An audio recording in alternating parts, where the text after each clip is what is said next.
My visual impairment, which is my disability, the visual impairment started due to a rare condition known as retinoblastoma, which is cancer of the eyes. And so I had a cancerous tumor in both eyes at birth. Doctors had to do immediate surgery to remove the tumors, which they were able to do successfully. As a result, it just rendered me totally blind. I was born 7 years before the Americans with Disabilities Act became law. And so my parents were probably wondering, like, okay, how is it that we can help our son navigate through life and all the challenges that come with it regarding this disability?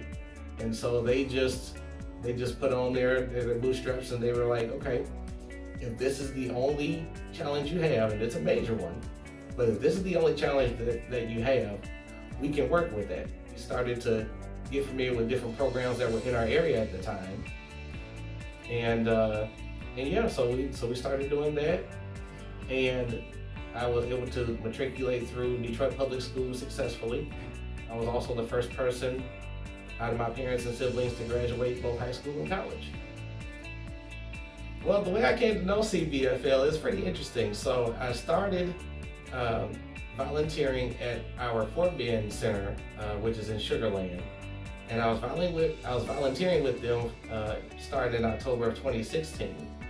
And so before that, I didn't know who they were initially, but when I was at the WorkSource office one day, and an employment specialist had told me about the CBFL.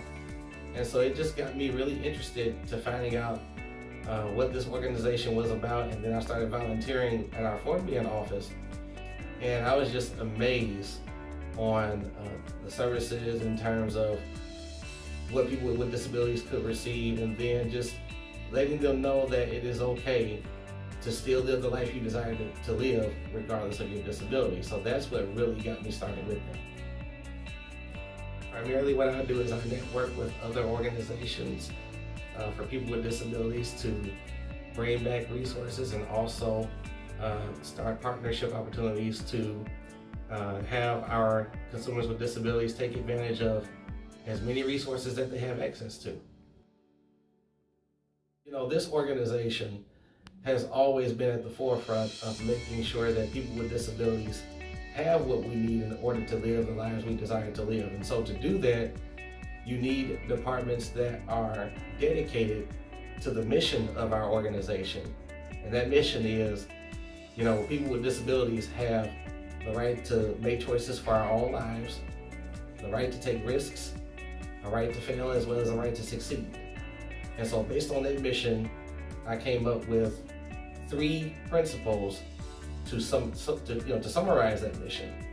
And those 3 principles are advocacy, empowerment, and initiative. And so on those 3 principles, in order for someone to advocate for you, you must first learn to speak up for yourself. And the reason being is that no one knows your disability better than you. And so it's so important that you give a baseline to how people can help you in order for you to get connected to those resources. And that's what this organization. And so it's so important that you give a baseline to how people can help you in order for you to get connected to those resources. And that's what this organization is about.